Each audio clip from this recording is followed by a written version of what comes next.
এই শিক্ষক সন্মিলনীৰ জৰিয়তে আমাৰ তেখেতসকলক মই ধন্যবাদ জ্ঞাপন কৰিছোঁ। আৰু বিশেষকৈ মই এটা গুৰুত্বপূৰ্ণ কথা ক'ব বিচাৰিছোঁ যে শিক্ষক শ্ৰদ্ধা কৰি আহিছোঁ আৰু ভৱিষ্যতে মই শ্ৰদ্ধা কৰিম। এইটো যিখিনি কাৰ্যপ্ৰণালী বা দায়িত্বভাৰ মই সঁচাকৈয়ে অতিকে আনন্দিত। আজি বিভিন্ন এৱাৰ্ড দিয়াৰ ব্যৱস্থা কৰিছে তেওঁলোকে আৰু এই বিষয়টো আমাৰ ছাত্ৰ ছাত্ৰী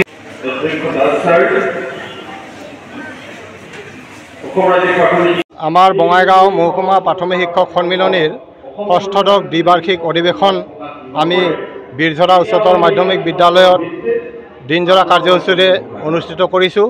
ইয়াতে আমাৰ অসম ৰাজ্যিক প্ৰাথমিক শিক্ষক সন্মিলনীৰ সভাপতি মাননীয় অখিল চন্দ্ৰ নাথ ছাৰৰ লগতে মুখ্য সম্পাদক ৰাতুল চন্দ্ৰ গোস্বামী ছাৰে আহি আমাৰ মাজত বহুমূলীয়া তেখেতে উপদেশ প্ৰদান কৰি গ'লহি আৰু আমি বঙাইগাঁও মহকুমাৰ প্ৰাথমিক শিক্ষক সন্মিলনীৰ ফালৰ পৰা মহকুমাৰ অন্তৰ্গত সমূহ শিক্ষক শিক্ষয়িত্ৰীক আমি আন্তৰিক ধন্যবাদ জনাইছোঁ আমাৰ এই অধিৱেশনখন সাফল্যমণ্ডিত কৰাৰ বাবে।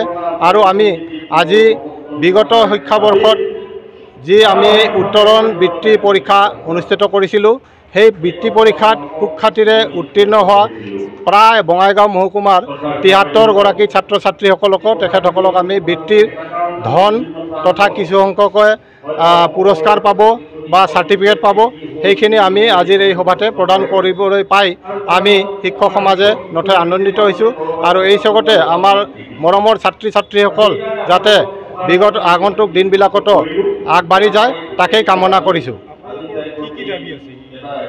আমাৰ দাবী, আমাৰ শিক্ষকৰ বহুতো সমস্যা আছে। বিশেষকৈ চৰকাৰী বিদ্যালয়সমূহৰ শিক্ষকসকলক আমাৰ ৰাজ্য চৰকাৰে যেনেধৰণে আমাক প্ৰতাৰণা কৰি আছে, সেই প্ৰতাৰণাৰ আমি বিগত কেইবা বছৰ ধৰি বিভিন্ন ধৰণৰ আন্দোলন কাৰ্যসূচী চলাই আছোঁ। আপোনালোকে গম পায়, ৰাইজেও গম পায়। বিশেষকৈ আমাৰ বিদ্যালয়বিলাকত প্ৰধান শিক্ষকৰ সমস্যা, প্ৰধান শিক্ষক যে নাই এই কথাটো আছে। আমাৰ গ্ৰেড পেৰ সমস্যা আছে আৰু অতি শেহতীয়াকৈ আমাৰ টেবলেটৰ সমস্যা। আমাৰ যি শিক্ষকসকলে টেবলেটত উপস্থিত দিব লাগে বা অনলাইন উপস্থিতি দিব লাগে তাৰ আমি বিৰোধিতা কৰা নাই, কিন্তু আমাৰ কিছু সংখ্যক বিদ্যালয়ত যিটো নেটৱৰ্কৰ সমস্যা বা আজি 5Gৰ দিনতো আমাক 3G নেটৱৰ্কিঙৰ যিটো টেবলেট প্ৰদান কৰিছে তাৰ জৰিয়তে আমাক যি উপস্থিতি দিব দিছে, সেইখিনি আমাৰ শিক্ষকসকলে সমস্যাত ভুগি আছে। আৰু এই সমস্যাখিনি আমি ইতিমধ্যে মাননীয় আমাৰ সন্মানীয় ADC মহোদয়ক আমি লিখিত আকাৰে জনাইছোঁ।